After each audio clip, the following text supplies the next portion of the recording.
Hi, I'm Alex McCord, and welcome to The Real Deal on TheStir.com. Today we've got marriage boot camp reality stars, as well as Catfish on MTV with Megan and Jeff, and a first look, for me anyway, into TLC's Sister Wives. Let's get started with marriage boot camp. It is episode 5, date night, but before we get to that melodrama, let's talk about Jenny and Roger.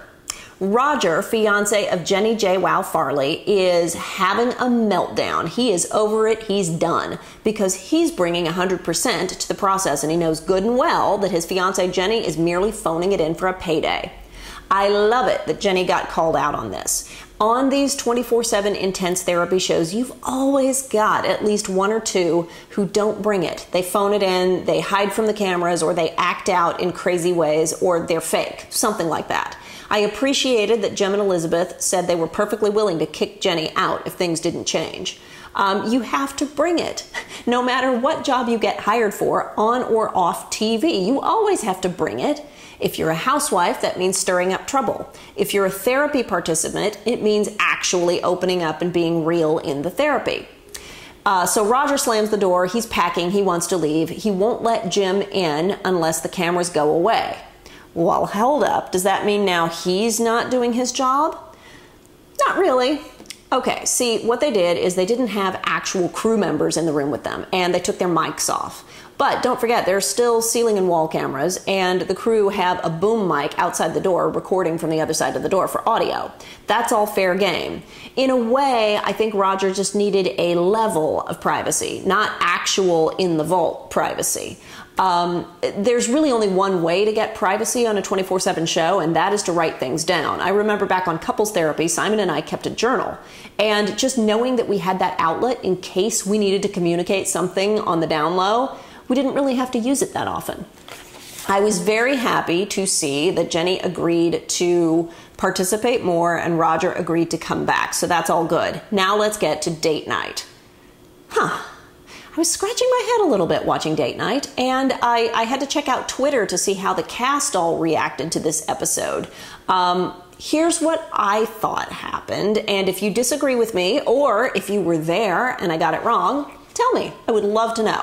Here's what I thought. So, date night is an exercise to mix up all the couples and send everybody out or in to do an activity with someone else's partner. The idea being that if you can't deliver what your spouse needs, somebody else will. We saw some really good stuff between Ryan Sutter and Bad Girls Club Tanisha, between Clive and Tracy Braxton. Slade and JWoww were very funny, trying to work out who needed to lead on the dance floor because they both wanted to. And a really big breakthrough seemed to happen with Trista Sutter and Roger. Acrobatic yoga, brought out Trista's problems with intimate touch, which I bet was a huge light bulb. And on a side note, I predicted that every reality show across the United States will now start doing acro yoga as an activity. I bet you're going to see it everywhere from the Housewives to Duck Dynasty, you mark my words. Anyway, let's get back to Gretchen Rossi and Kevin, husband of Tracy Braxton.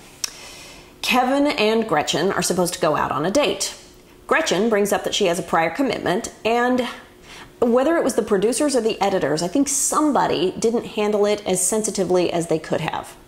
So the casting of these shows often comes together at the very last second, and often you'll find that stars have prior commitments that they've made. Usually you have to cancel everything, but occasionally there's a workaround.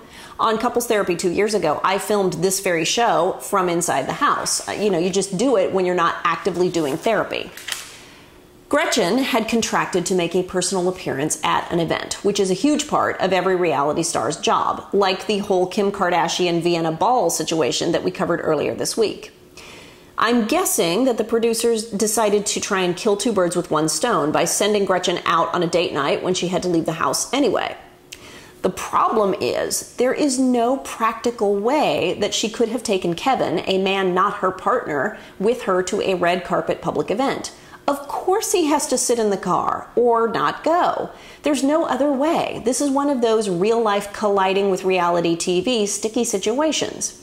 Normally, when you do these personal appearances, you need to go alone or else take an assistant or a bag holder or If you are a package deal with your significant other, you take him. So if Gretchen was going with anyone at all, it would have to be Slade. And in fact, it's even possible that maybe Slade handled the details of this appearance and she might have been worried that she'd mess it up without him there. Anything is possible. Taking a man the public have never seen you with before to a red carpet event is a PR disaster.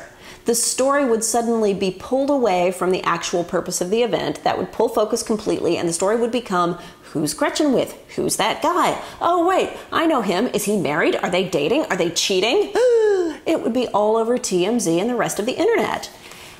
Unless Gretchen and Kevin were prepared with WeTV's press team to do a publicity stunt to promote Marriage Boot Camp, it wouldn't work.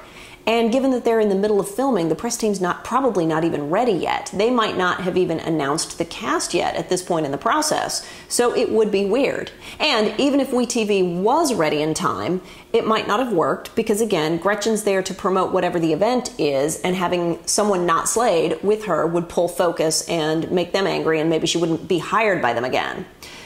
The only part of this I didn't get was why Gretchen didn't say this to Jim and Elizabeth. I don't know why Gretchen let Kevin think that he could actually go with her to the event, or why Kevin himself did not realize that when he's getting ready. I mean, he's married to Tracy Braxton. This is not his first rodeo. Maybe Gretchen did say something and the editors cut it out. Or it also could be an opportunity exercise for Gretchen to think on her feet, stand up for herself, and say, hang on, this is not going to work. Yet she couldn't manage to do that until they were inside the car on their way.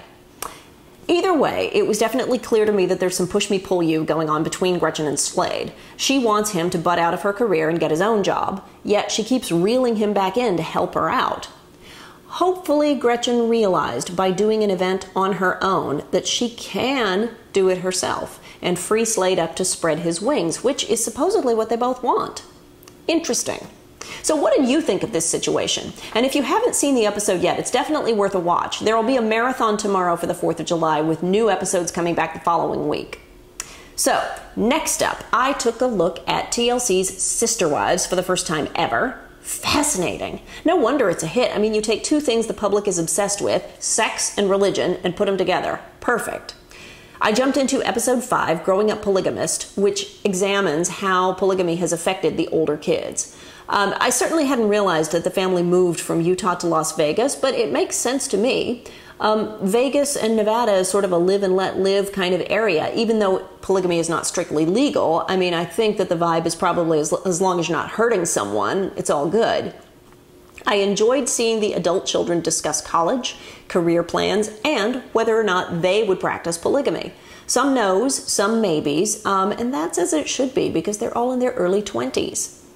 I appreciated also from a production's perspective seeing the confessional interviews with Cody and all his wives filmed as a group. There's much less chance for anyone to turn on each other, which is a docu-soap thing, not a family thing. I think I'll give it another watch. What about you? Finally today, I caught up with Catfish on MTV, and once again, I have to applaud their casting. These guys keep mixing it up and choosing great stories to tell. I wondered whether we'd ever see a story like Jeff and Megan's. Megan, aka Brandy, had fake pictures, a fake name, and a fake job, yet she had been corresponding with Jeff, a serviceman, for a long time. When Neve and Max decided to divide and conquer to bring Brandy from Texas to Florida to meet Jeff and come clean, I got my hopes up. I'm thinking, oh, maybe we'll have a happy ending. And we did. With the curtain pulled back and the Megan profile deleted, Jeff finds he likes Brandy just as much, if not more. It'd be great to catch up with these two next season to see where they've landed.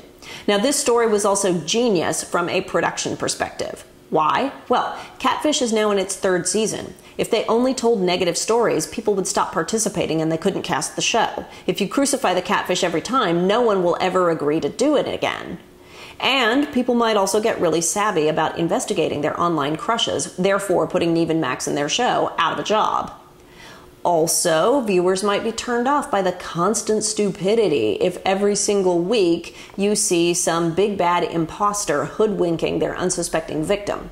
So, happy ending stories help keep viewers watching, help keep casting easy for the show, and help keep the catfishers and the online chatters in business, because you might still do it if there's always hope for redemption. Nicely played. That's it for today, and tomorrow is the 4th of July. I will be taking the day off, and I hope you can too. Happy Independence Day. Have a great weekend. Don't forget to subscribe on YouTube, and I will see you Monday. For now, I'm Alex McCord for The Real Deal on thestir.com.